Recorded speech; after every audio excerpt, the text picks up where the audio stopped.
kita bertemu lagi di Perspektif Indonesia, dan seperti biasanya Perspektif Indonesia jadikan topik-topik yang dianggap penting dan dibutuhkan oleh kita semua.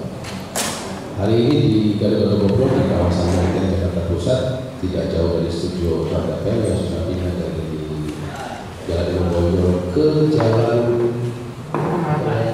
Kebahagiaan. Ya, Gajah Mada. Kita akan mendiskusikan topik sekitar dana kekalan energi. Kenapa ini penting? Karena kita tahu bahwa soal ini banyak sekali didiskusikan beberapa waktu yang lalu, dan sekarang untuk kembali sebagai sebuah diskusi. Dan ada baiknya kita akan mendengarkan para narasumber untuk membahas ini, karena topik ini kelihatannya sebenarnya mudah, tapi susah kalau kita ngerti. Nah, untuk memudahkan diskusi kita, hadir 3 narasumber dengan kompetensi masing-masing. Yang pertama, Bapak Sudirman Said, Menteri Energi dan Sumber Daya Mineral. Selamat pagi, pemirsa. Assalamualaikum warahmatullahi wabarakatuh. Saya tahu dalam 1-2 hari yang lalu Pak Menteri kita terakhir, tetapi kalau bicara ketahanan energi, nampaknya ketahanan fisik beliau langsung mati. Yang kedua, wakil kita, wakil rakyat, anggota Komisi 7 DPR RI, anggota senior di Senayan, Bapak Dito Ganiluto. Selamat pagi, Pak Dito. Selamat pagi. Assalamualaikum warahmatullahi wabarakatuh. Waalaikumsalam. Dan yang ketiga, seorang dosen muda dari FOI yang mengajar ekonomi energi. Saya terus terang baru namanya saya sudah bingung, ekonomi energi. Apalagi di kuliah, gitu. Apa isinya saya tidak tahu. Bapak dari Mantau. Selamat pagi, Pak. Selamat pagi. Assalamualaikum warahmatullahi wabarakatuh. Waalaikumsalam. Beberapa jam yang lalu saya membaca media online, melihat sedikit tayangan televisi pagi-pagi sampai siap-siap sini, ada sesuatu yang penting terjadi di dunia yang pasti dipantau oleh separuh dari penduduk dunia ini, yaitu terjadinya pergantian yang cukup dramatis di FIFA. FIFA itu adalah organisasi sepak bola dunia yang sebagaimana diketahui cukup lama hanya dihuni oleh sirkel yang berputar dari situ ke situ saja, dan biasanya yang ketuanya adalah sudah bisa ditebak, bahkan Sepp Blatter dan mungkin dulu Muhammad Hafelah dari Brazil bisa memimpin berkali-kali, tentu ada yang ganti-ganti. Apa yang perlu kita lihat di sini, setelah sebuah kemelut yang cukup besar dan melibatkan berbagai macam nama besar di dunia FIFA, terjadi sebuah reformasi besar-besaran dan terpilihnya orang yang tadinya berkarir di dunia profesional dalam perusahaan dunia, dan dia berkiprah di Swiss, Spanyol, Italia, dan usianya saya tahu lebih tua dari ini, lahir tahun 1970. Pesan apa yang saya baca dari situ, yaitu terjadi sebuah perubahan yang bahkan mungkin bisa diketahui oleh orang-orang yang ada di dalam. Apa yang berubah? Nah, kenapa saya mengangkat ini? Soal ini karena terkait dengan perhatian banyak orang, dan pasti kita semua suka sepak bola. Nah, Pak Menteri, saya bukan mewakili Anda untuk membahas sepak bola, tapi energi kan soal yang juga melibatkan kita semua. Tanpa energi saya kira kita tidak sulit untuk hidup dengan layak. Sebelum kita diskusi yang berat-berat, yang dengan Anda melihat apa yang terjadi dengan FIFA itu? Sebuah perubahan yang bahkan tidak diduga oleh para pemain, dan kita tahu nama-nama besar seperti Michel Platini dan segala macam, termasuk tokoh sepak bola dari negara klub itu mencoba untuk bermain, tapi dikalahkan oleh seorang profesional yang lahir tahun 1970. Saya harus tekankan ini karena ini agak jarang di FIFA dan IOC. Yang berbeda itu, Anda tidak berbuka seperti olahraga di tempat berbola. Saya nggak mau sepak bola, itu anak-anak saya, dan saya sering dapat cerita dari mereka. Tapi kebetulan ngikutin nih, ketika pejabat tinggi FIFA ditangkap gitu, kemudian saya ikuti perkembangannya. Kebetulan beberapa hari ini berkesempatan untuk TV, jadi persidangannya diikuti, kemudian pidato pertama dari si Isnan Infantino. Infantino. Itu menarik sekali. Dia bilang,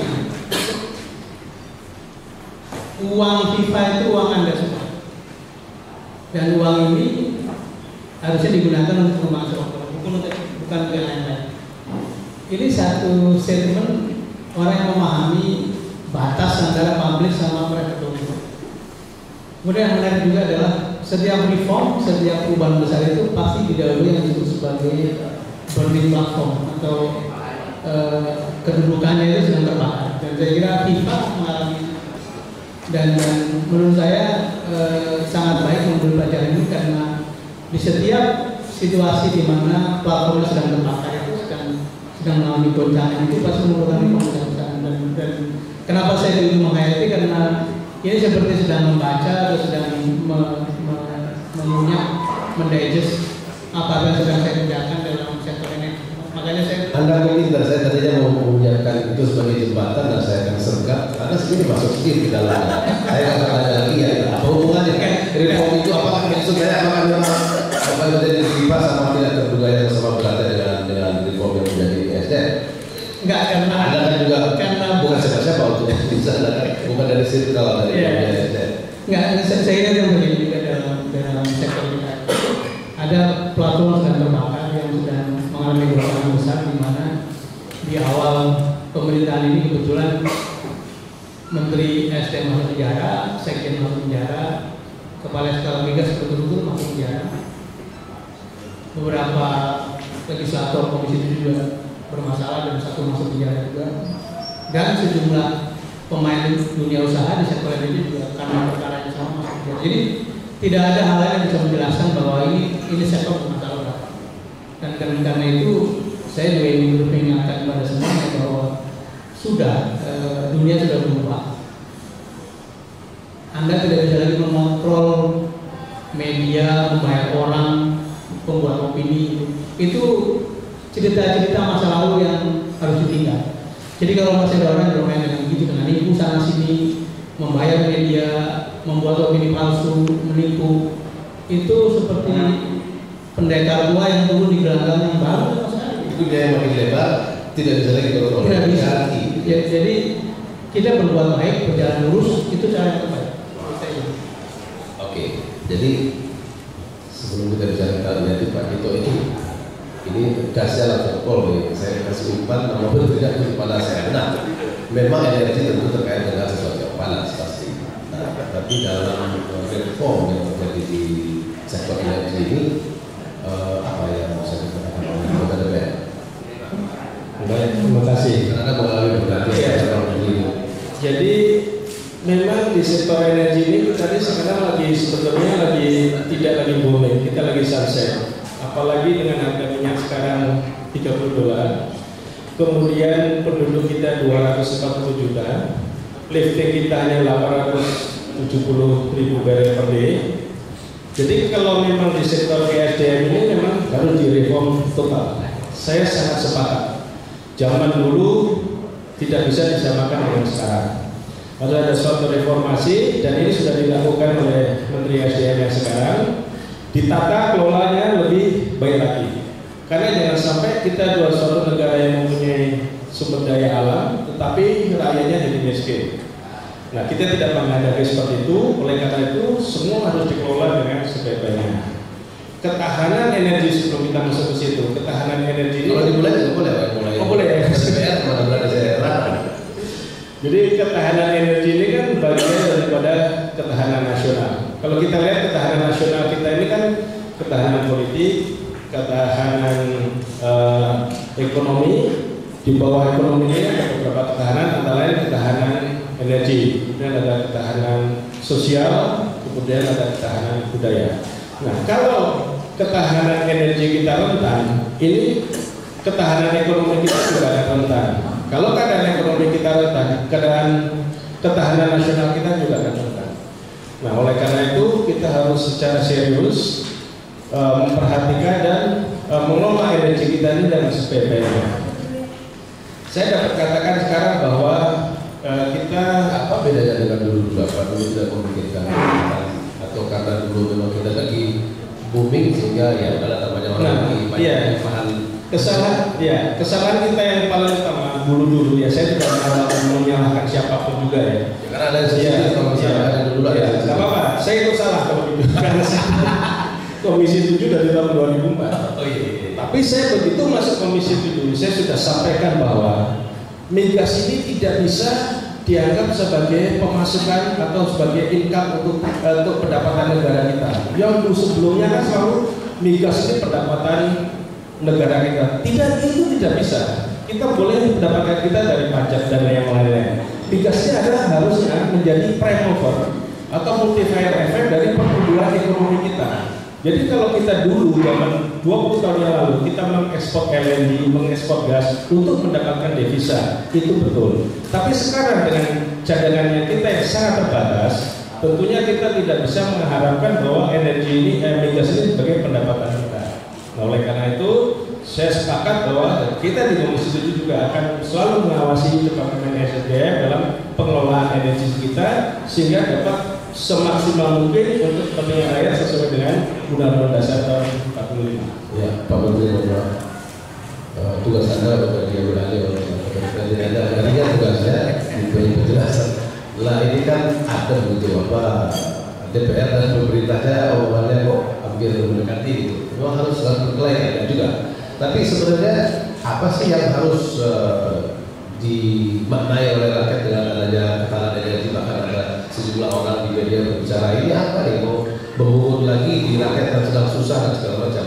DKE itu bukan DKI. Dana ketahanan energi itu buat apa harus dihadapi, Pak Sudirman saya? Saya ingin merespon itu sebenarnya bahwa tadi dikatakan jangan lagi menggunakan migas, bahkan sumber daya energi lain sebagai andalan pendapatan negara itu tepat sekali dan itu diamanatkan oleh Undang-Undang Energi, Undang-Undang Nomor 30 tahun 2000, di mana energi seharusnya bukan lagi menjadi komoditas, tapi kemudian dijadikan pendorong utama dari ekonomi. Implikasi dari pasal itu adalah bahwa seharusnya perhatian mengenai energi itu diberikan dalam bentuk jangka panjang. Bagaimana caranya dibangun hilirisasi, kemudian dengan itu hilirnya dinikmati sebagai ekonomi dan ekonominya dipajak. Nah, apa hubungannya dengan dana energi? Di dalam undang-undang itu diamanatkan mulai dari membangun strategi reserve, kemudian membangun energi terbarukan, menghemat minyak, mendorong eksplorasi dan sebagainya. Dan itu baru bisa kita lakukan apabila kita punya berbagai sumber daya. Nah, dana energi itu dimasukkan antara lain sebagai satu cadangan sumber daya itu untuk mendorong kita mulai dari mendorong eksplorasi, membangun cadangan energi strategi reserve sampai pada membangun energi terbarukan. Dan itu tidak pernah kita punya karena memang selama ini perhatian kita terlalu short-sighted, terlalu jangka pendek, tidak mengcover hal-hal pada jangka panjang. Dan mungkin waktu itu isi kantong kita masih tebal. Mungkin masih merasa comfort karena tadi yang dikatakan Mbak itu harga minyak begitu tinggi, ada margin yang cukup baik sehingga tidak terasa bahwa kita akan bisa. Betul. Oke. Kita istirahat dulu. Saya masih menyimpan dosen muda kita. Kita akan lanjutkan perspektif Indonesia dengan topik kita dana ketahanan energi.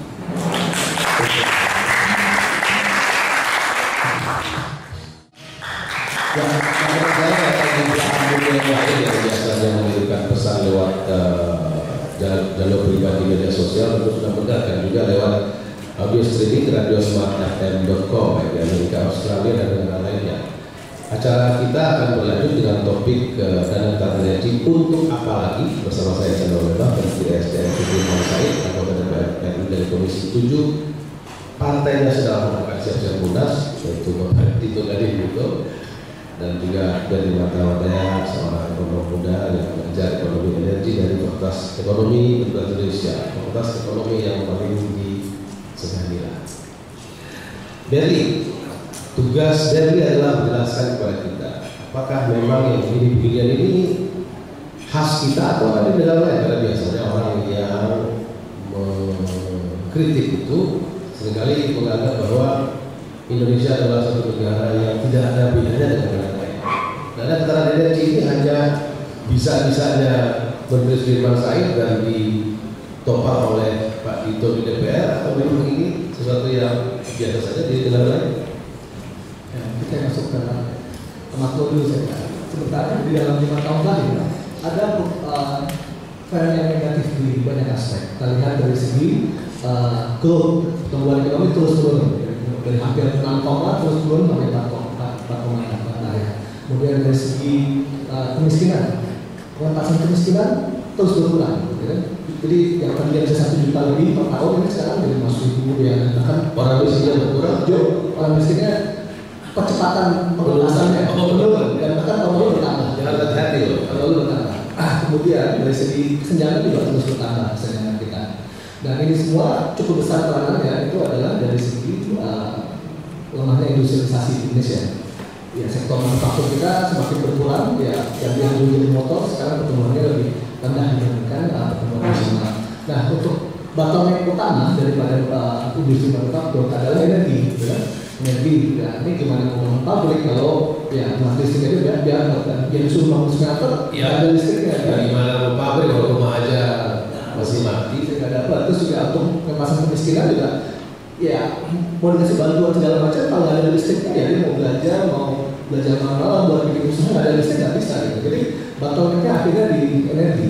Nah ini, sehingga kita juga butuh ya prinsip ketahanan energi yang juga perlu dana. Tapi untuk pengembangan elektrifikasi, membangun PLT itu juga butuh dana. Nah ini dalam konsep ekonomi kita ada yang namanya polluter paying principle. Jadi yang sebagai polutan yang mempolusi itu harus membayar lebih, ya karena yang kita beli saat ini untuk BBM itu biaya produksi plus transportasi plus alfa segala macam formula itu adalah biaya internal perusahaan. Jadi kalau ada satu jenis komoditas atau barang yang membuat lingkungan kita menjadi menurun ke nyamanannya, dia harus membayar begitu. Kita gitu, ya jadi pada seperti orang membayar untuk kantong plastik sekarang. Ya, dan BBM itu kan juga masalah produksi, produktivitas, kesehatan, lingkungan juga terpengaruh kan. Jadi seperti kalau pabrik kalau dia di atas di sungai dia buang limbah ke sungai, maka sebenarnya dia mencemari lingkungan di bawahnya dan sehingga biaya konsumsi atau minum saja harus bertambah. Jadi ini prinsip yang sudah lama di dalam ekonomi gitu. Jadi satu prinsip utama adalah environmental economics, ekonomi lingkungan yang saya dikatakan. Nah itu sejak tahun 2020 ya, dan ini prinsip ini sudah banyak didukung oleh para ekonomi yang tidak dilakukan komitmennya terhadap kesenjangan dan kemajuan ya. Stiglitz, Jeffrey output bahkan ya Noam Chomsky pun yang puncaknya di kiri pun juga sangat mendukung prinsip ini. Dan kemudian Jeffrey Sachs itu kayak dewa sekarang ya. hampir Penasihat sebuah sekretaris jenderal dulu. Nah, dan lalu kita lihat dari segi prinsip jalanan carbon tax yang kemudian digunakan buat faktor lingkungan dan energi itu sudah dimulai di Skandinavia tahun 90-91 itu ya Finland, Sweden, Denmark itu sudah mulai yang paling pertama 90 Finland, kemudian sekarang 2016 ya mungkin mereka bisa berapa ulang tahun berapa 25 tahun mungkin mereka nggak terlalu cepat, kita terlalu lama. Ya, tapi juga negara-negara lain juga sudah menjalankan. Jadi selain Jepang juga sudah mulai, Afrika Selatan juga sudah mulai Januari lalu Afrika Selatan bahwa memang ini ya punya dampak eksternal, punya dampak lingkungan. Jadi dengan dibuat lebih mahal, maka diharapkan akan pindah minimal dari mobil-mobil yang besar, yang SUV, yang Jeep, yang boros lingkungan ke mobil-mobil yang lebih menengah sedan atau ya CDC yang terima. Syukur-syukur pindah ke public transport. Jadi memang price policy atau fiscal policy dalam untuk mendukung lingkungan dan produktivitas. Dari ini layak ngomong gini karena dia setahu saya menggunakan public transportation dari saya merasa bersalah sebagai SUV sebenarnya. Pak Menteri, ya apa ada memang contoh-contoh negara lain Anda belajar gimana? Ya. Menyambung yang disampaikan oleh tadi, jadi tren dunia kan menuju kepada energi yang bersih, kemudian bertanggung jawab pada lingkungan, kemudian tadi harus ada satu kompensasi dari akibat kita menggunakan hal-hal sifatnya polutan. Dan kalau ditanya negara lain bagaimana, kita bahkan dengan Timor Leste pun tidak. Timor Leste.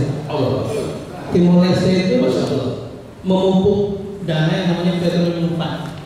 Itu sudah mencapai 17 billion. Dan mereka gunakan hasil penjualan minyaknya itu bukan untuk dikonsumsi APBN, itu disimpan dalam fund. Nah, fund itu digunakan, disimpan, kemudian hasil dari investasi baru digunakan masuk APBN. Karena tadi pengamalan ajaran bahwa jangan menggunakan sumber energi sebagai andalan utama pendapatan negara. Kemudian kalau kita lihat di Malaysia, tapi judulnya macam-macam. Malaysia menyebut namanya Renewable Energy Fund. Jadi setiap listrik yang dipasang untuk rumah tangga tertentu, katakanlah dengan watt 450 atau 900, maka dipungut 2%. 2% itu ditaruh dalam fund, dipakai untuk membangun energi baru terbarukan. Kemudian Norwegia walaupun kaya minyak, tapi 90% energinya datang dari energi terbarukan dan sudah memiliki 17 plus 836 billion. Ada yang disebut energi fund, ada yang disebut sebagai petroleum fund. Ini contoh-contoh yang sudah berjalan dan benchmark yang bisa kita contek secara sederhana. Yang kembali sebetulnya di undang-undang ini sudah diamanatkan untuk memungut yang namanya dana penggunaan fosil dan sebagainya. Jadi ini bukan sesuatu yang baru sama sekali, yang mungkin selama ini agak diabaikan. Jadi dengan dukungan Komisi 7 selama ini saya kira kita berhasil membangun. Komisi 7 sudah terbentuk. Saya kira kita berasumsi pemerintah itu sangat suportif karena itu juga sudah disuarakan sejak lama, tapi mungkin memerlukan satu keberanian mendorong. Dan menurut saya sih pada level konsep sudah diterima. Ini tinggal masalah penerapannya dalam bentuk perangkat hukumnya bagaimana sama tata cara pengelolaannya. Waktu itu banyak serangan kepada Anda terkait dengan soal ini. Apakah ini memang hanya tahu-tahunya Kementerian SDM atau ini bagian dari memang pekerjaan negara? Ada dua kelompok yang mengkritik. Satu yang mengkritik karena ini perbaiki dulu, ditata dulu, jadi lebih solutif. Tapi ada juga orang-orang yang mengkritik asal mengkritik, dan kita boleh lihat orang-orang itu siapa. Kalau kita lihat pertarungannya memang selalu saja kita akan jatuh pada perangkap yang disebut sebagai corrosive energy policy. Corrosive energy policy yang bisa menimbulkan karat. Jadi dalam keadaan harga minyak rendah ini bisa jadi memang kritiknya adalah energi baru kan mahal. Kenapa kita mendorong ke sana? Tapi kalau kita kemudian terperangkap di situ terus-terus, maka ketika minyak dan gas habis, batu bara habis, kita tidak punya kapasitas untuk punya energi lain. Makanya saya sebut energi baru bukan energi alternatif tapi mainstream, tapi energi utama yang harus kita kejar. Dan menurut saya ini tidak boleh kita berhenti. Meskipun harga minyak sekarang dalam keadaan rendah. Rendah ini begitu mencapai titik ekstrim pasti akan dibalik. Dan ketika dibor, maka kita tidak boleh tinggal. Justru lagi lemah ini kita berbenah ya. Kira-kira begitu. Jadi semangatnya harus sama. Pak Dito, selalu saja alasan namanya hitung-hitungan komersial, efisiensi dan mungkin dianggap ekonomis itu selalu menjadi problem dalam penerapan kebijakan. Dulu setahu saya, zaman saya masih muda, kalau sekarang masih muda, dulu selalu saja ada yang mengatakan bangun kilang itu mahal, refinery dan segala macam. Dan memang waktu itu kita tidak pernah membayangkan kapan kita mau bangun. Wah ini kan doang harus berlimpah dan sama. Saya kira apakah sama dengan ini? Sekarang kita berpikir dalam ketahanan energi itu buat apa gitu. Dan selalu ada yang mengatakan lah ini kan memungut lagi pada sektor atau pada perekonomian yang sangat sulit, Pak Dito. Jadi sebelum ada ketahanan energi, kita harus tahu bahwa apa sih ketahanan energi? Ketahanan energi itu adalah kaitannya dengan mengamankan energi masa depan suatu bangsa dengan cara mendapatkan energi yang berkelanjutan, sustainable energy, yang terjangkau harganya. Nah, setelah itu nanti saya akan sampaikan situasi ketahanan energi kita. Kalau kita semua menyadari pasti saya yakin bahwa ketahanan energi sangat penting. Tadi saya sudah sampaikan kalau kita rentan energi, rentan ketahanan energi, kita pasti rentan ketahanan ekonomi. Kalau kita rentan ketahanan ekonomi, kita rentan ketahanan nasional. Semua kegiatan yang ada di dunia ini memerlukan dana. Jadi kalau kita akan mempertahankan ketahanan energi kita, maka kita perlu dana. Maka disebutlah dana ketahanan energi. Tinggal sekarang dana ini untuk apa, penggunanya untuk apa, sumbernya dari mana, hukumnya dari mana. Nah, mari kita bicarakan. Saya kasih contoh sekarang. Cadangan kita untuk crude oil itu hanya 14 hari. Untuk BBM 22 hari, LPG 17 hari.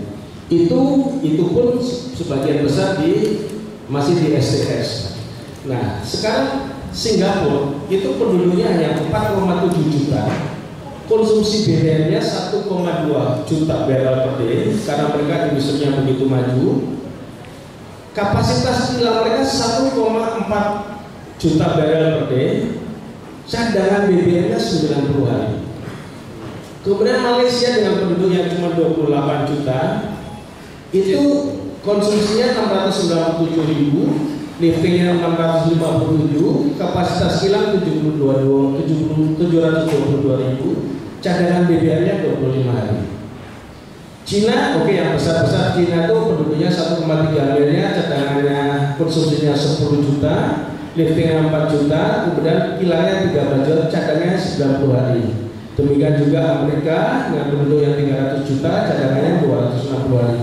Indonesia dengan penduduk saat ini 242 juta, konsumsi BBM kita 1,5 juta barrel per day, lifting kita 870.000 kira-kira, kapasitas kilang sebetulnya 1 juta, tapi sampai sekarang operasionalnya hanya 800.000 karena memang kilangnya kilang tua. Cadangan kita 22 hari, hanya 20 hari. Itu baru cadangan operasional. Kita belum dengan yang kita yang di pipa. Ya, kita belum bicara cadangan nasional. Nah, kilang tadi seperti yang disampaikan, kilang itu memang mahal. Tapi kita tidak bisa bicara kilang mahal karena import kita begitu besar.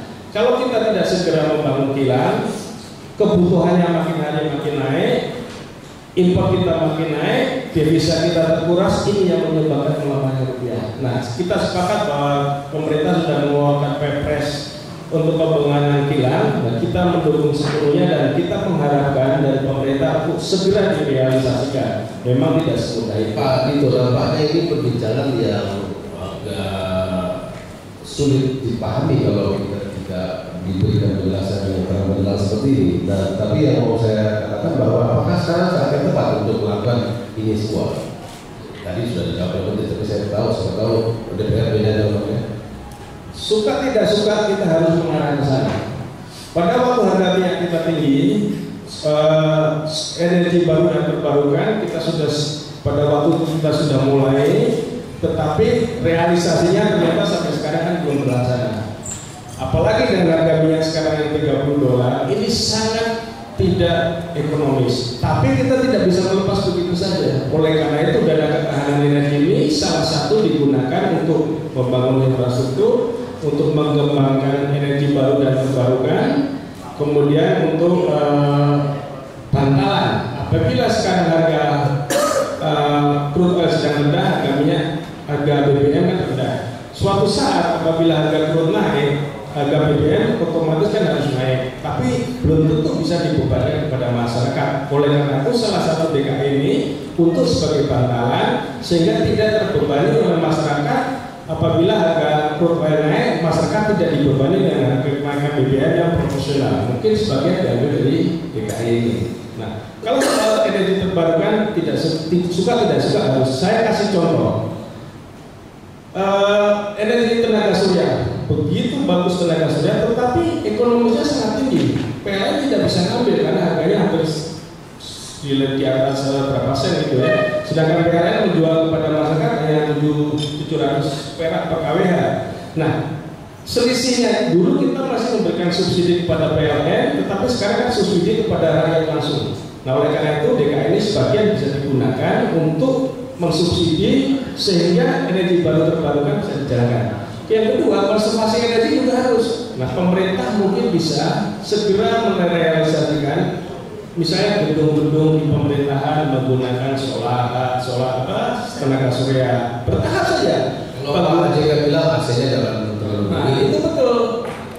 Ini ada sepeda atau dilakukan oleh seluruh negeri kan? Ya, beberapa BUMN sudah jalan. Misalnya Pertamina itu jam 12 sampai jam 1 semua listrik dimatikan. Listrik jalan siang waktu lunch time. Ya kecuali direksi mungkin dimatikan. Kemudian listrik jalan. Saya kira semua gedung bisa, semua pemerintah dimulai dari pemerintahan seperti itu. Kemudian BUMN yang menggunakan energi yang banyak dibuat energi konservasi energi manager di mana KPI-nya siapa yang menggunakan bisa mengurangi penggunaan energi, itulah KPI-nya. Nah, untuk konservasi ini industri-industri besar seperti kilang, pupuk, pabrik baja itu memerlukan alat kan. Nah, nanti bisa diambil uangnya dari DKI ini. Sehingga kalau kita bisa saving 10% aja daripada energi yang digunakan, itu sama aja kita mendapatkan 10% daripada listrik kita. Nampaknya sederhana ya. Insya Allah kita akan diskusi lagi. Kita beri dulu iklan.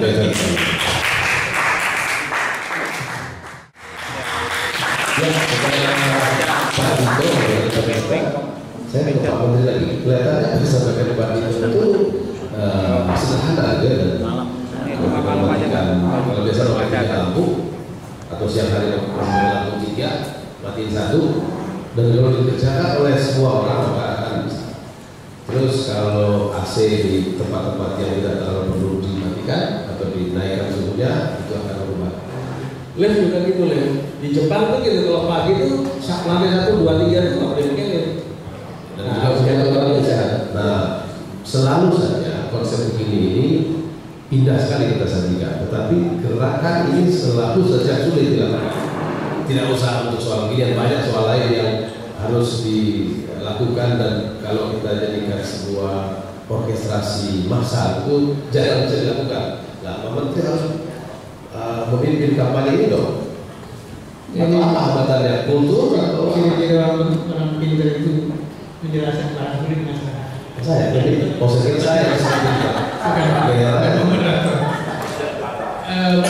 benar sekali bahwa sebetulnya ongkos semacam itu lebih mudah daripada ongkos energi, dan katanya ada sumber energi kelima seperti minyak, gas, batu bara, energi baru terbarukan, satu lagi konservasi. Ini yang konservasi itu adalah sumber daya yang tersimpan atau yang hidden lebih mudah kita akan mulai kampanye ini. Dan kenapa orang ragu? Karena konsistensi kadang-kadang di angka kurang. Tapi saya mengatakan jangan dwelling masa lalu ini sudah. Dan mohon maaf, Kementerian Tempat Anda itu jangan dipercaya orang dulu ya. Kita lagi ke Pak. Saya ingin menambah 2 hal yang disampaikan Pak Dito tadi untuk membuat kita semua paham bahwa situasinya memang buruk sekali ketahanan kita. Jadi misalnya yang dikatakan cadangan tadi itu baru cadangan operasional, tapi yang namanya strategi reserve itu kita nol. Saya tidak punya cadangan strategis. Cadangan strategis itu artinya cadangan yang tidak digunakan apapun kecuali dalam keadaan darurat. Bandingkan dengan Myanmar yang punya 4 bulan. Cadangan strategis mereka 4 bulan. Myanmar, yang Myanmar terus saja belajar demokrasi. Vietnam, saya kira Myanmar. Kemudian cadangan militer gimana? Tidak ada. Kemudian Amerika tentu saja punya 7 bulan, Jepang punya 6 bulan. Itu satu. Yang kedua, kita masih punya 12.659 desa yang masih gelap, dan 60% di antara itu adalah di 6 provinsi. Ini hanya bisa didistriki karena memang daerah yang terpencil di pulau-pulau dengan energi baru terbarukan. Kalau kita tidak punya cadangan dana, lupakan bisa melistriki daerah-daerah semacam itu. Itu tantangan. Yang ketiga adalah kita punya janji kepada dunia bahwa ingin mengurangi polusi, mengurangi emisi karbon 29%. Kemudian hanya dengan menaikkan porsi yang dibaru-barukan dari 7% menjadi 23% kelurahan yang datang, itu kita bisa mencapai. Ini hal-hal yang di samping memang kebutuhannya tadi lapangan, kondisi kita masih dalam keadaan sangat kurang, jadi memang memerlukan terobosan-terobosan, dan dana keterangan itu merupakan terobosan. Itu yang pertama. Yang kedua, lupakan pandangan bahwa kita langsung itu sudah kita tutup, tidak akan terjadi. Yang akan kita bangun adalah seperti yang Mas Ferdi katakan tadi.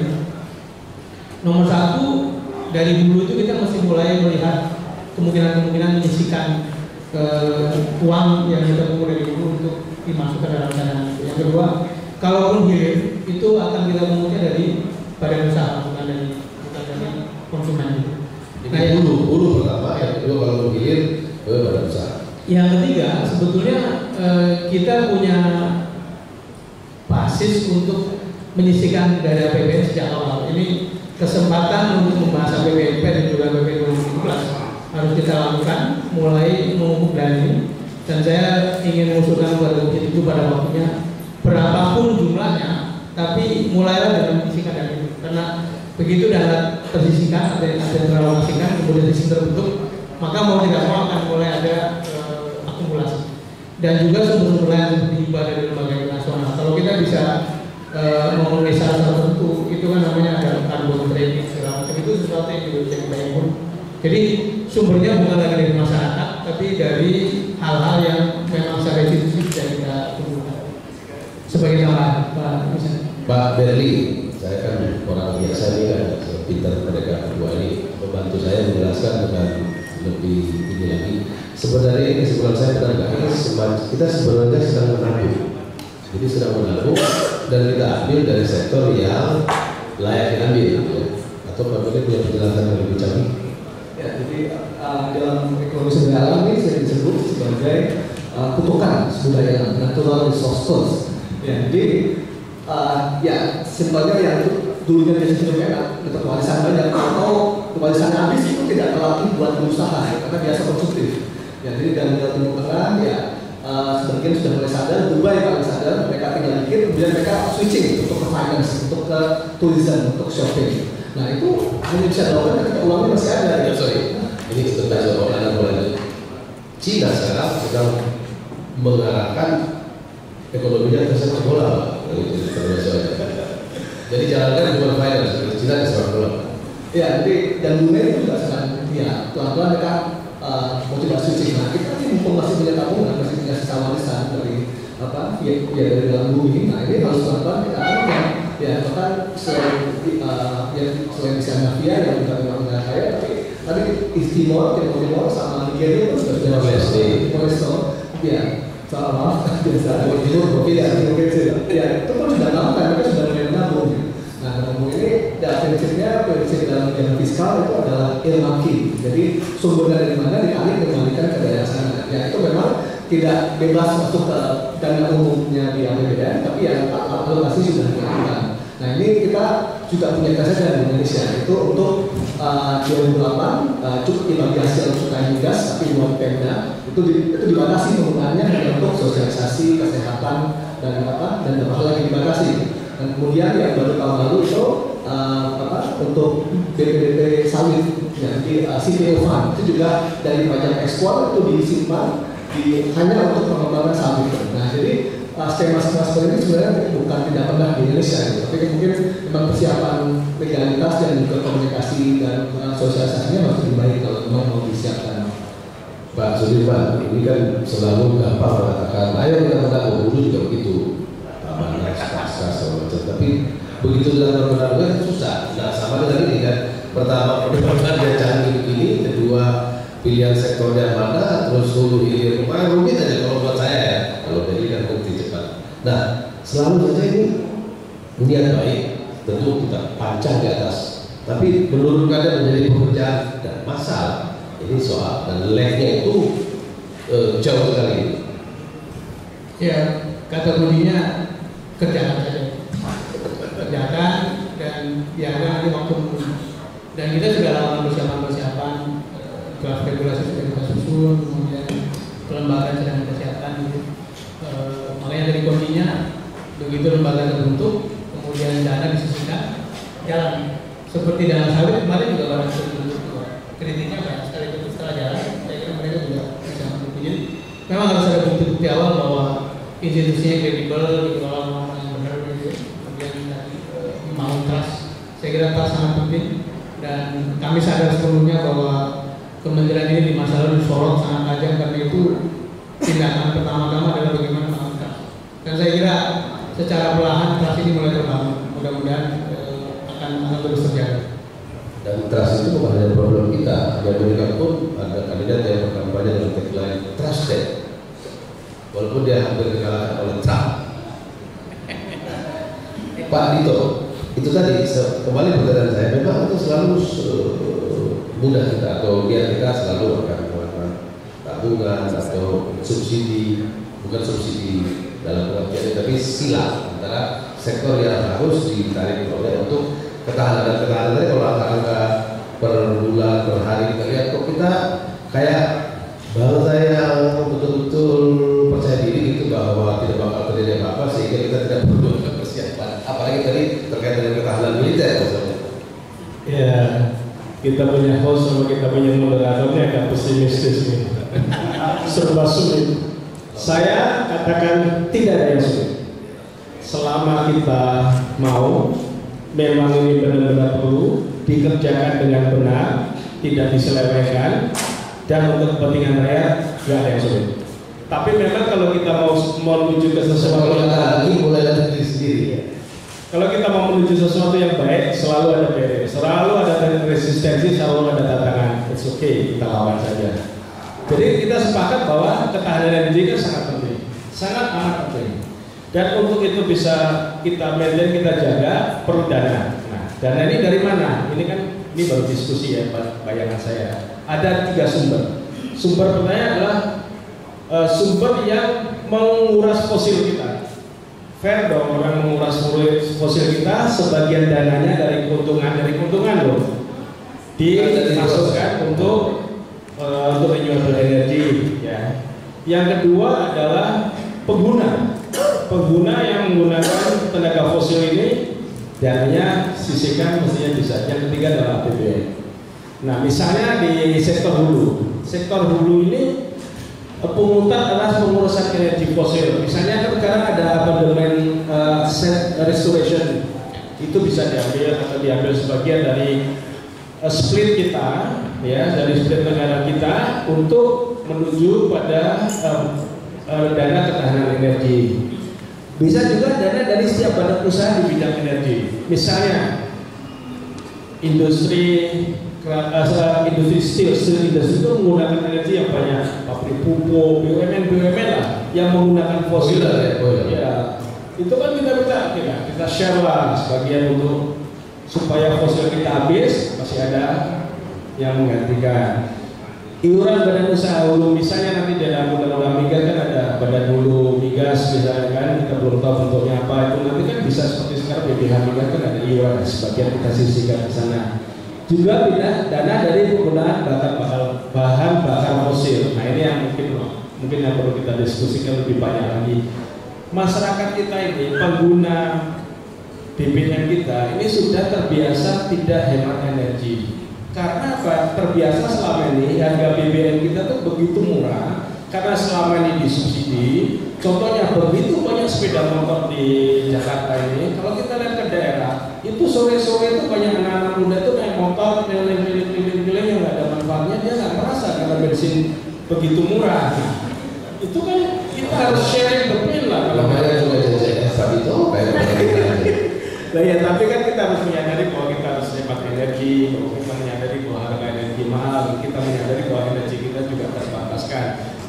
Indonesia bukan negara kaya sumber daya energi, itu harus dicatat betul. Kita ini negara yang cukup besar, energi kita adalah terbatas. Jadi kita semua harus sadar bahwa kita harus menghemat penggunaan energi. Kemudian yang terakhir adalah APBN. Saya sepakat bahwa pemerintah harus sepakat bahwa menyisihkan sebagian APBN-nya untuk dana ketahanan energi. Berapa besarnya nanti kita bicarakan, saya juga belum ada bayangan sama sekali. Tapi kesannya menurut saya sih harus ada.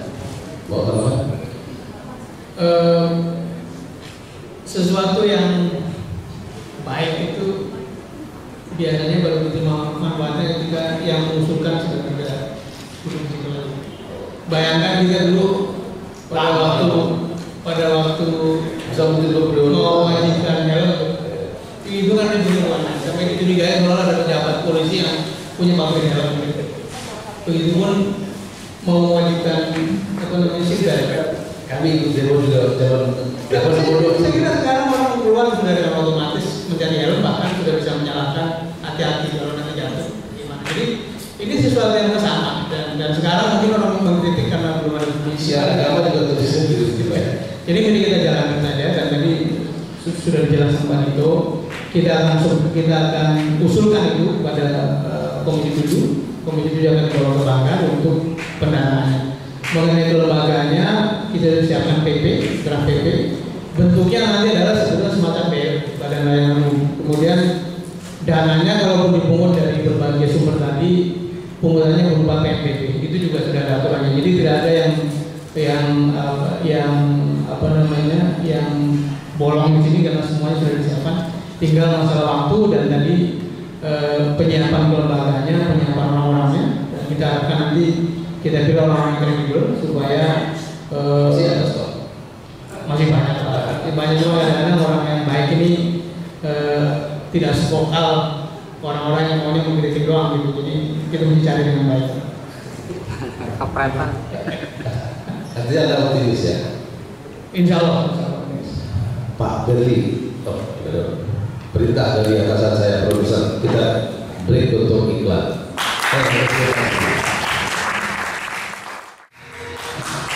Ya, setelah iklan saya akan kembali lagi dengan Menteri SDM dan Sumber Daya Mineral karena beliau akan meninggalkan acara ini lebih dulu karena mungkin karena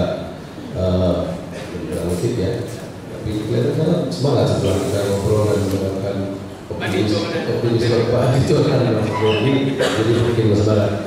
Pak Dito saya sebelum Anda meninggalkan ruangan ini, tapi nanti akan meninggalkan Pak Dito dan mungkin Pak Dito akan lebih dewasa karena Anda sudah ada. Apa yang sudah disiapkan pemerintah ini kan niat satu, kita sudah sebulan dan ini baik. Tadi DPR sudah mengatakan ini juga didukung, tapi kan problem kita adalah devil's details. Jadi detailnya adalah perangkatnya, organisasinya, orang-orangnya, manajemennya, pelaporannya, apakah ada oversight committee dan segala macam lah. Jadi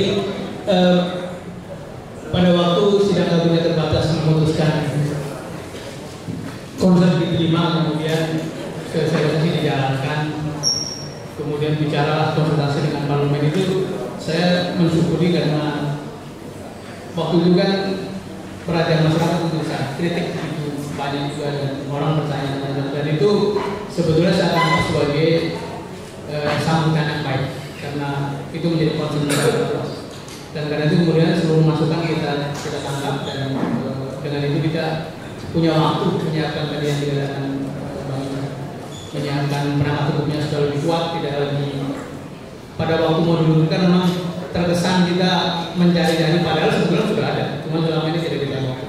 Nah sekarang kita coba kaji lagi lebih dalam dan kesimpulan kita ini landasan hukumnya minimal berupa PP. Ada pikiran dari Pak Dito barusan apakah sebagaimana nanti barangkali kita bisa dorong di dalam, tapi PP untuk lebih cepatnya. Ya dan dalam range pemerintahan. Yang kedua bentuk badannya berupa PL badan lain itu sesuatu yang sudah diatur juga. Ini tinggal ikuti aturan itu. Tentu saja kita sedang menyiapkan orang-orang yang bisa menjadi eksekutif maupun tadi badan pengawas yang harus berisi orang-orang kredibel dan saya kira tadi ditanyakan masih banyak orang-orang baik yang bisa kita percaya untuk mengelola badan-badan ini. Kemudian dari segi sistemnya segala macam kita sedang siapkan. Begitupun prioritas-prioritas kita itu mana yang paling jauh. Yang saya bayangkan pertama kali adalah bagaimana kita bisa menjangkau listrik kita di 10.000 desa itu adanya di 6 provinsi yang betul-betul tidak terjangkau listrik. Bahkan Papua punya 12 kabupaten, kota kabupaten yang tidak punya listrik. Jadi ini adalah hal yang bisa kita prioritaskan. Nah, kalau kita mau bicara tentang ketahanan nasional, integrasi nasional kan harus di situ kan. Betul. Perasaan satu bangsa itu ada kalau ada perlawanan sama. Saya merasa bahwa Jawa itu ada perdagangan yang sama ya. betul. Jawa Sumatera itu akan selesai karena memang pasar sudah terbentuk, korporasi sudah cukup menarik dan jadi tidak perlu bergantung sebenarnya yang di timur mereka memerlukan satu spesialisasi. Alhamdulillah. Nah, kemudian tadi prioritas penggunaannya dari mulai listrik desa, kemudian konservasi, eksplorasi sampai pada bantaran kalau menurunkan. Dan ini tentu saja prioritas didasarkan pada jumlah dana yang terkumpul. Karena itu dalam perjalanan menuju pembentukannya kita akan terus melakukan sosialisasi dan forum seperti ini. Terima kasih karena menjadi sarana untuk sosialisasi. Padahal kita terima kasih karena akhirnya Pak Firman, Pak Tito, dan Pak Heri. Nah, saya mewakili semua. Yang lain barangkali saya ingin tekankan bahwa misi yang disampaikan oleh Presiden Baduy adalah melakukan reform. Nomor satu bersih lahan supaya hama, gangguan itu bubar gitu. Yang kedua yang kedua adalah meluruskan berbagai kebijakan dari yang dikatakan Pak Tito. Gas diluruskan, kemudian supply chain diluruskan, kemudian ini dan lain-lain dibentuk. Ini hilang dibangun. Ini sesuatu yang dari dulu menjadi pertarungan karena di belakang kebijakan selalu ada fasilitas yang akan kita hapuskan. Dan saya ingin kembali mengingatkan kepada para pihak kalau ada yang punya yang beres rakyat yang beres republik ini simpel saja bekerja mendengar apa yang dibutuhkan kita jalankan.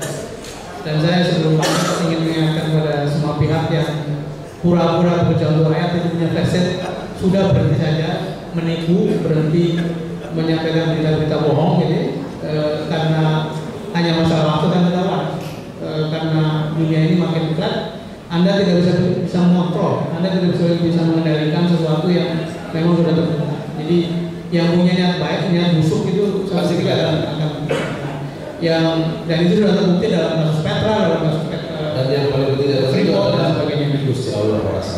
Insya Allah. Jadi begitu Pak Ican, dan saya mohon pamit Pak Dito. Saya dulu Pak Dito boleh. Izin dulu Om, izin boleh nggak? Ada silakan saya lanjutkan. Oke, terima kasih. Terima kasih. Mohon maaf. Assalamualaikum warahmatullahi wabarakatuh. Dan kita istilah untuk ke jika iklan nanti dilakukan dengan Pak Dito dan juga dari Komisi 7 DPR RI dan Bapak dari Marta Wadaya pengadar FPU.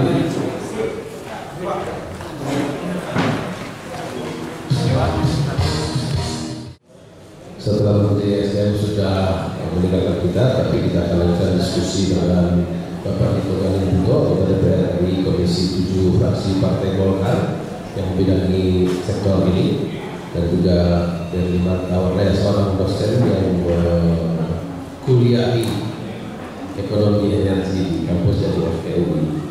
Pak Dito, tadi kita sudah berbincang banyak hal sampai terakhir Pak Menteri menjelaskan tentang kelembagaan yang akan mengatur ini karena toh ujungnya bukan soal niat baik, bukan rencana, tapi soal pelaksanaannya dan kemudian detail.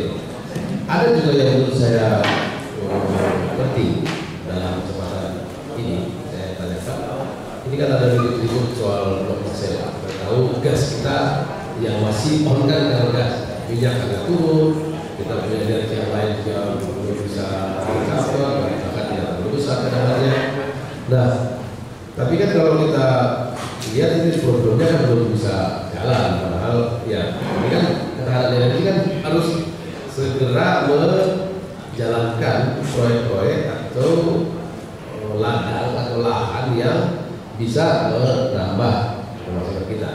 Yang kedua, proses dan manajemennya juga harus lebih efisien. Kan kalau lebih itu ketahanan energi kan bukan hanya uang, tapi sebuah sikap, sebuah tata kelola, tata cara. Pak Dito sebagai anggota Republik itu gimana Anda menjelaskan soal ini? Ketahanan energi kita itu antara lain dengan adanya masalah ini. Jadi gini, kita ini selama ini baru tahu masalah blok ya, gas ya, blok gas. Bukan masalah Bukan. Jadi kita ada dua proyek besar sebetulnya yang menyangkut gas, yaitu pertama adalah IDD. IDD itu itu adalah proyek sangat besar, tetapi karena mengambil keputusannya berlarut-larut, Indonesia Deepwater Development itu yang Chevron. Tapi karena keputusannya terlalu lama, akhirnya tidak masuk ke ekonomian dan akhirnya pokoknya sampai hari ini tidak jalan-jalan. Ini udah tahunan ini. Yang boleh besar yang kedua adalah mengenai Masela. Nah, Masela ini ada proyek yang besar. Kita bicara mengenai 15 miliar US. Sekarang situasi harga minyak yang sangat rendah, tentunya harga gas juga sangat rendah. Ini ada opportunity kita bahwa ini adalah merupakan satu foreign direct investment sebesar 15 miliar US. Nah, ini sudah POD pertama sudah diajukan tahun 2010. POD pertama, Plan of Development. Sekarang akan masuk POD yang kedua, tapi sampai hari ini belum diputuskan.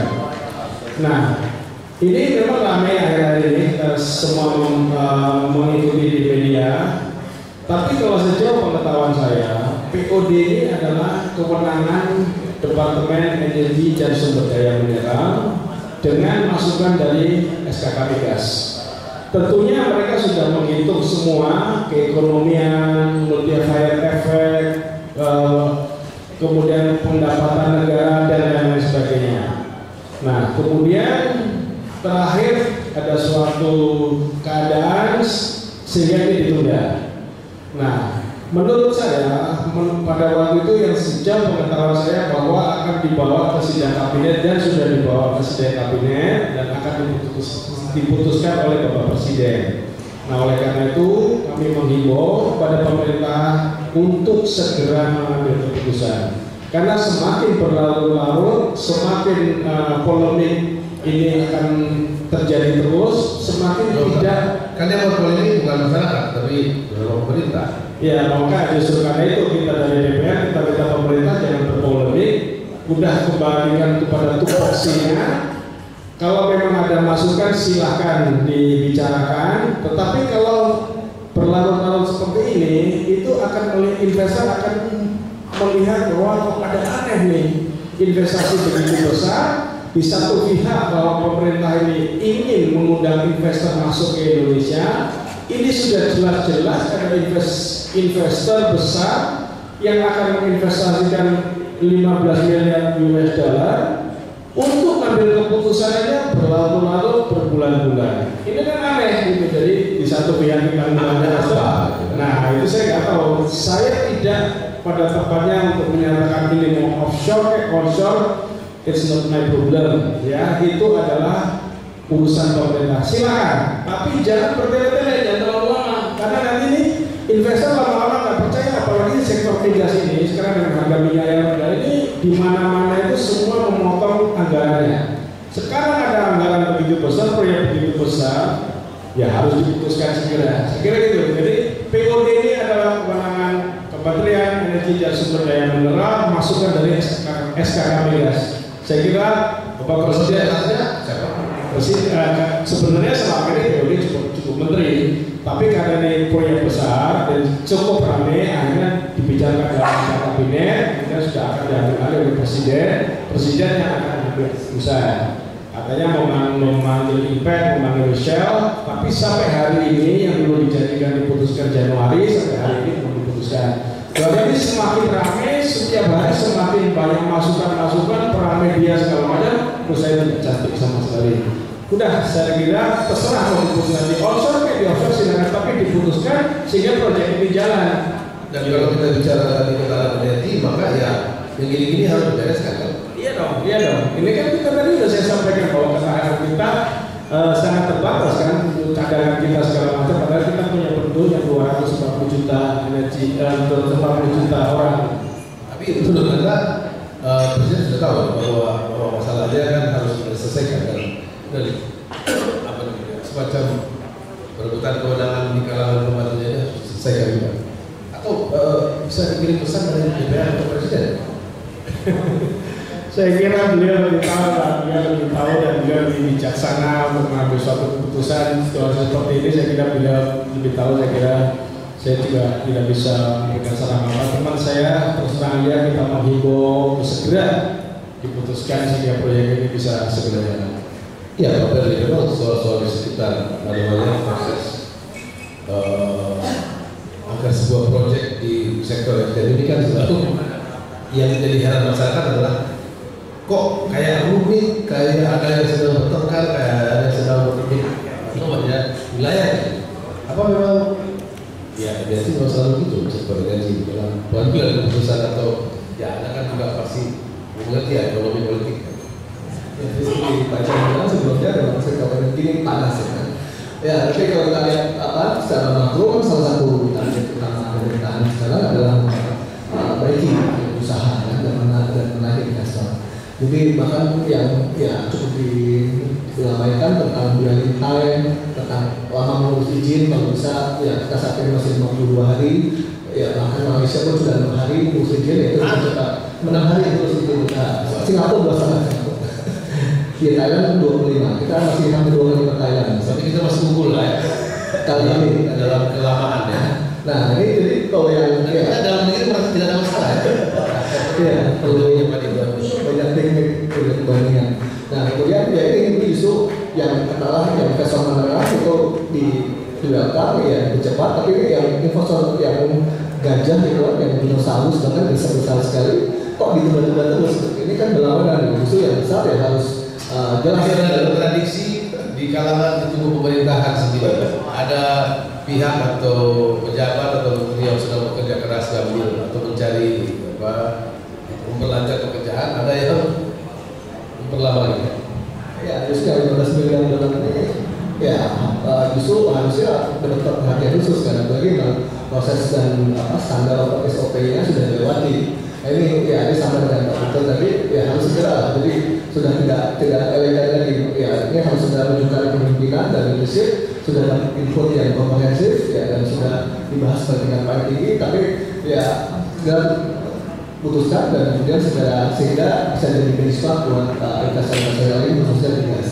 Mungkin yang dilupakan adalah kalau masalah ini berlarut kan orang membaca sebagai sinyal buruk bahwa yang gede aja mau masuk di gimana, dan kita bukan negara satu-satunya di dunia kan, negara kita yang juga membuka pintu untuk investasi bukan dari sektor energi, Pak Tito. Iya, kita ini iklim investasi di sektor migas Indonesia itu masuk urutan ke 113 dari 126.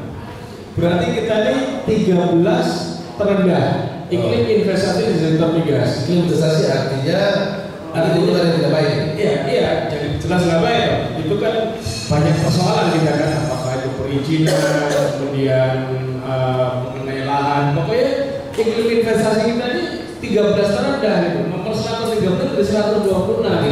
Kita konsisten dong. Iya, makanya peringkat olimpiade kan juga kita udah segitu. Udah iklim investasi kita nggak kurang menarik di Indonesia yang harus diperbaiki. Itu udah ada barangnya, udah ada nih. Dia tinggal mengajukan izin PUD, tapi berlarut-larut itu kan tidak baik.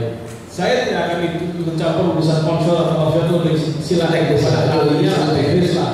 Kita hanya lembaga politik yang kita minta kepada pemerintah untuk segera mengambil keputusan supaya ini segera jalan. Jadi dalam soal blok Marcella jangan saling mencari siapa yang salah. Pak Presiden kenapa selalu rumit ya gini-gini aja? Mungkin juga tempat lain juga bukan dari masalah, selalu rumit. Ya ini harusnya memang tidak mudah, tapi tidak harus terlihat sulit.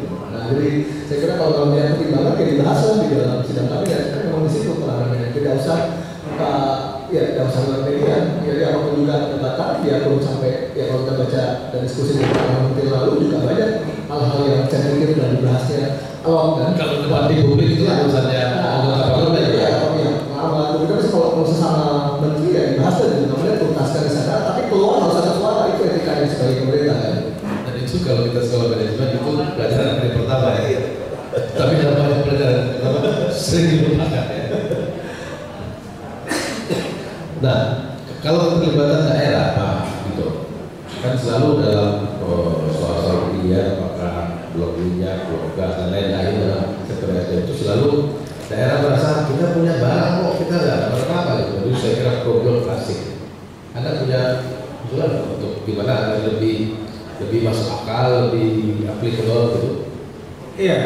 walau apapun memang sumber daya alam kita kalau ada dari suatu daerah itu kita harus memperhatikan keadaan keekonomian, pertumbuhan ekonomi di daerah tersebut. Bagi hasil daerah itu sudah ada undang-undangnya, semua sudah ada.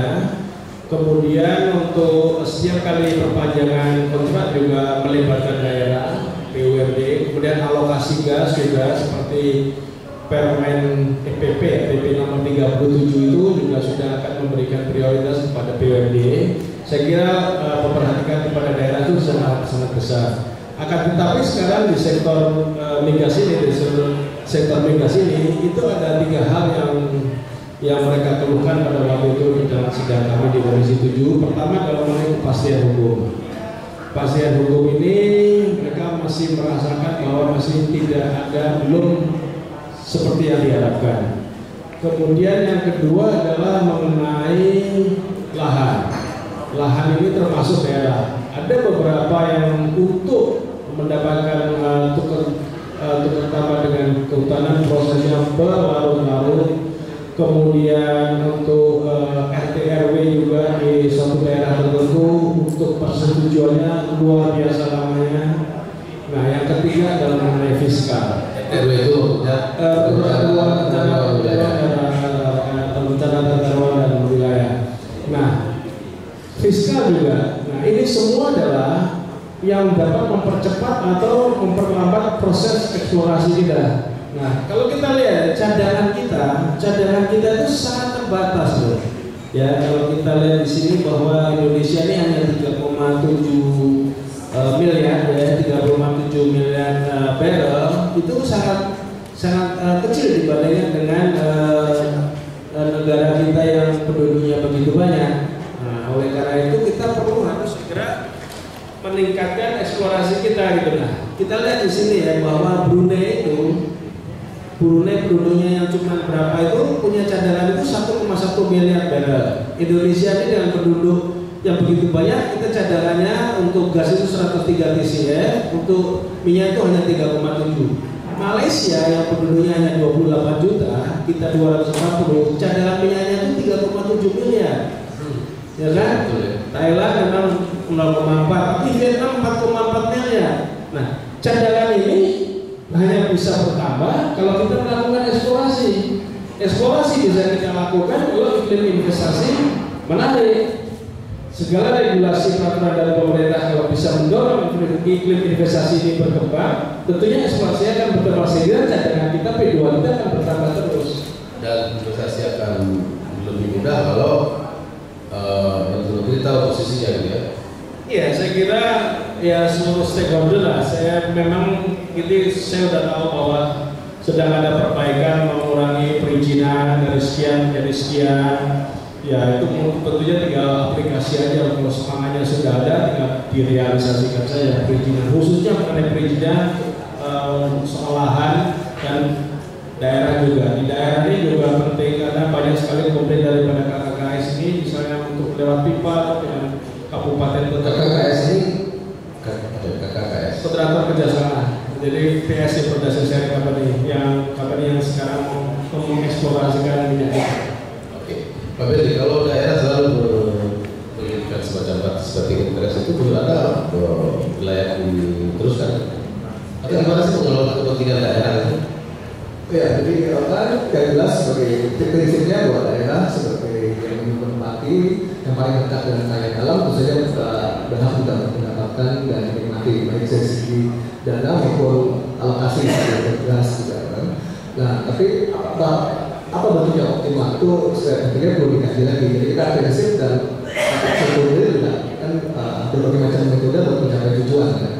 Nah, ini yang perlu dipikirkan bahwa kalau dibeli atau punya hak buat membeli saham migas itu kan mahal kan, ya, puluhan juta bahkan ya ratusan juta dolar, dan APBD-nya belum tentu cukup satu kan. Dan kemudian juga ada siklus usahanya migas ini kan panjang. Jadi beli sekarang katakanlah baru regulasi 5 tahun lagi mungkin sudah ganti bupati. Nah ini kan dari DPRD-nya ini kan dari segi political cycle tidak cocok ya. Jadi perlu dipertimbangkan apakah perlu dipertahankan di sekarang ini atau lebih fokus ke bagi hasilnya.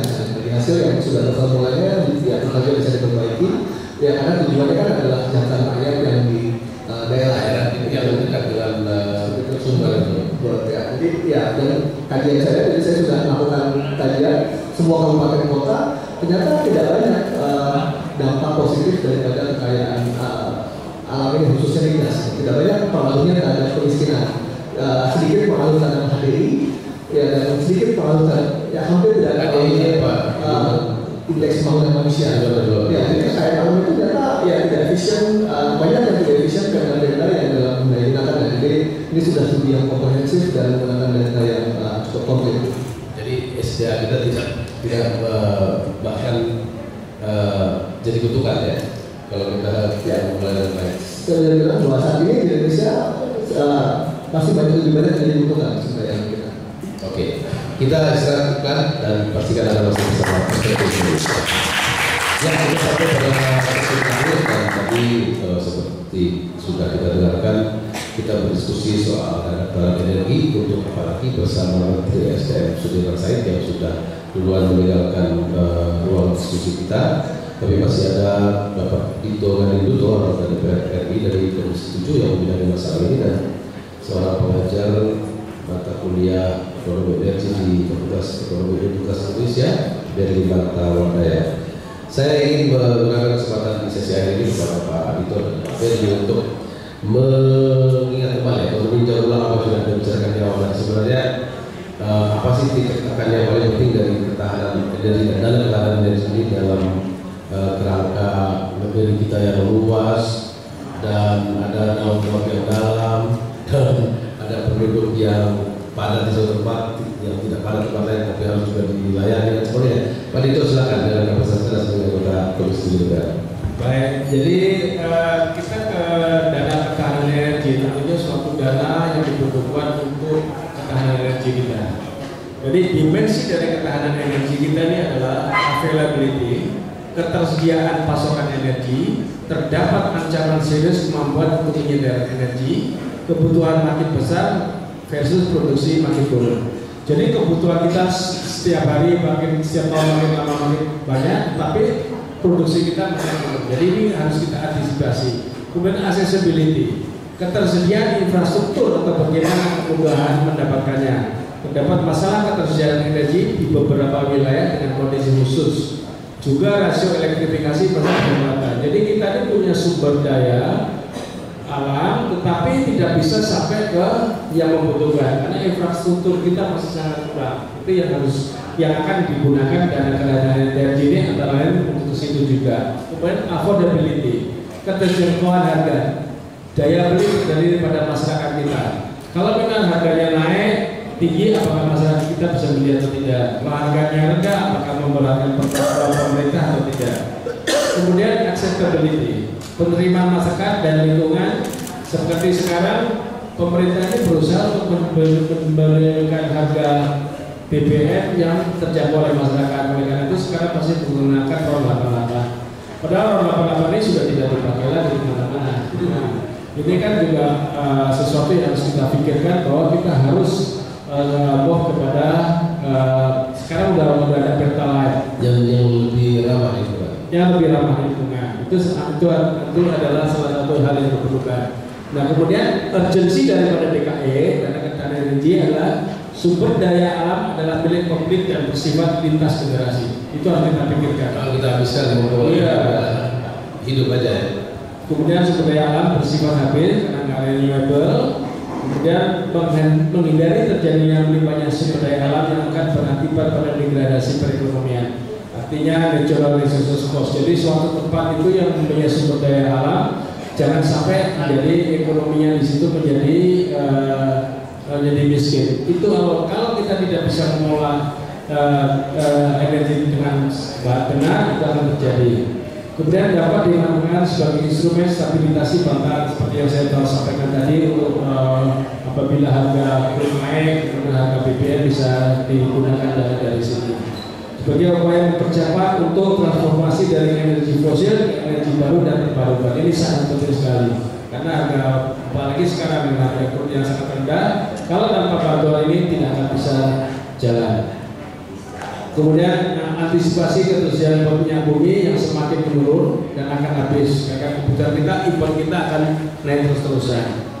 Kemudian yang terakhir adalah mengenai tadi yang sudah disampaikan juga oleh Pak Menteri mengenai payung-hukum. Komponen penting dalam kebijakan DKI ini. Kita harus tahu tujuan dan ruang lingkupnya harus ditetapkan dengan jelas sesuai orientasi dan kebutuhannya. Kemudian dasar hukumnya, kebijakan DKI harus dengan dasar hukum yang jelas dan sesuai dengan peraturan perundang-undangan. DKI akan lebih baik jika dengan dasar hukum undang-undang. Karena kalau kita menggunakan APBN itu siklusnya 1 tahun sekali. Tapi hanya satu tahun. Ini bersifat strategis ya. Ini hanya pandangan saja, tapi ini masih jangka panjang. Sementara Tapi kalau ada diminta memilih atau memilih untuk undang-undang ya, sementara kita menggunakan APBN dulu, karena APBN ini semua undang-undang APBN harus masuk ke Departemen Keuangan. Kemudian pengelolaannya nanti bisa Departemen SDM atau seperti tadi yang sudah disampaikan BMU bisa. Tapi ini siklusnya adalah 1 tahun sekali. Jadi kalau nanti untuk ke depan kita berpikir ada undang-undang sendiri, undang-undang DKI itu mungkin lebih baik. Karena ini kan multi years, kita bisa dilakukan inisiatif DPR saja. Oh nanti kita pikirkan, ini kan baru pendapat saya pribadi. Ya, kita di sini diskusikan. Ya, yang penting adalah sekarang adalah tadi kelembagaan sudah sampaikan Pak Menteri, bisa DLO, bisa segala macam, sudah dalam pembicaraan. Yang penting adalah transparansi dan pengawasan. Diatur pola transparansi dalam pengelolaan dan pengawasan. Mungkin nanti ada third independen ketiga yang mengawasi penggunanya untuk apa, sumbernya dari mana, pengelolaan seperti apa, terus saya kira harus segera dilakukan. Jadi kuncinya pada kepercayaan ya, dari masyarakat. Pak Beri, ada yang mau digaris bawahi?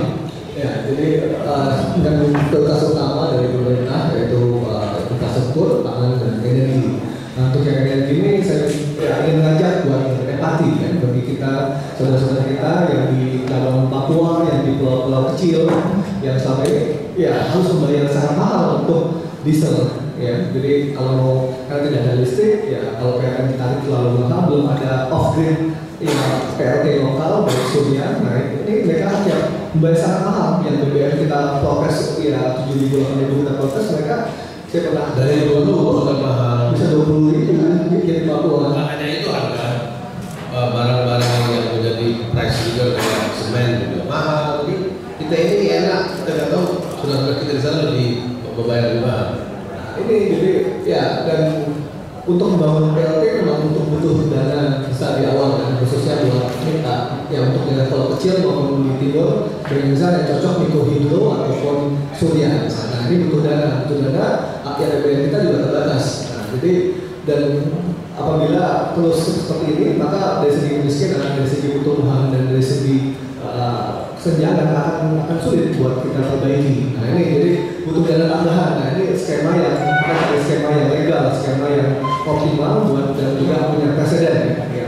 Kan kita punya dana deduksi, kemudian dana bagi hasil cukai tembakau dan terakhir untuk CPO, untuk sawit farm. Jadi sudah pernah dilakukan. Nah ini bukan sesuatu yang baru, bukan baru ya. Kan dana deduksi sejak zaman Pak Harto.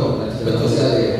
Ya, jadi yang memang difokuskan ya untuk dikembalikan buat memperbaiki sektor yang terkait. Nah ini saya kira perlu kita dukung ya, dan juga ya sehingga prosesnya bisa berjalan lancar dan juga yakin oleh masyarakat. Ya, saya ingin menutup diskusi ini dengan satu pesan saya yang setelah saya buat peneliti tapi kira-kira melihat-lihatlah bahwa negara-negara yang lebih survive, tangguh dan berada pada urutan baik dalam pengelolaan ekonomi dan kesejahteraan Pak Dito dan Pak Beri, ternyata rata-rata atau hampir tidak ada yang lain, tetapi rata-rata negara yang berada di 4 musim. Ya.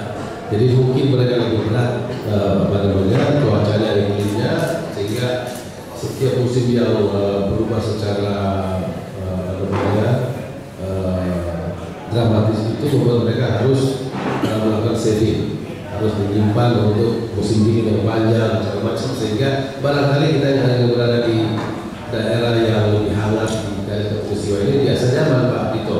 Jadi ya kan nggak ada perubahan antara Januari sampai Januari lagi, kecuali sesekali ada hujan dan kalau kita awas maka ada banjir. Tapi kalau kita lihat apa terjadi di New York, apa terjadi di Kanada, apa terjadi di Jepang, apa terjadi di China, apa yang terjadi di Rusia dari dulu, orang bisa mati dalam keadaan yang mengenaskan karena cuaca terlalu buruk. Mungkin saja itu yang membuat kita mengelola energi tidak lebih awas dari mereka, karena tantangan kita setiap hari itu antara Senin sampai Jumat, antara Januari sampai November gitu. Saya nggak tahu apakah itu betul atau tidak, tapi mari kita renungkan, kita coba periksa lagi peringkat negara-negara yang maju, termasuk maju olahraganya, maju ekonominya, mana ada yang negara non 4 musim. Saya nggak tahu, kita coba sama-sama. Terima kasih Pak Dito dan Dito atas waktunya di hari Minggu ini, Pak Berli Martawardaya, dan tadi tentu Pak yang masih mendengarkan jalan perjalanan Pak Menteri ESDM. Sudah saya, kita berharap masalah ini akan segera dilaksanakan dan berdasarkan keputusan dari pemerintah. Saya Samuel Lembah, sampai jumpa.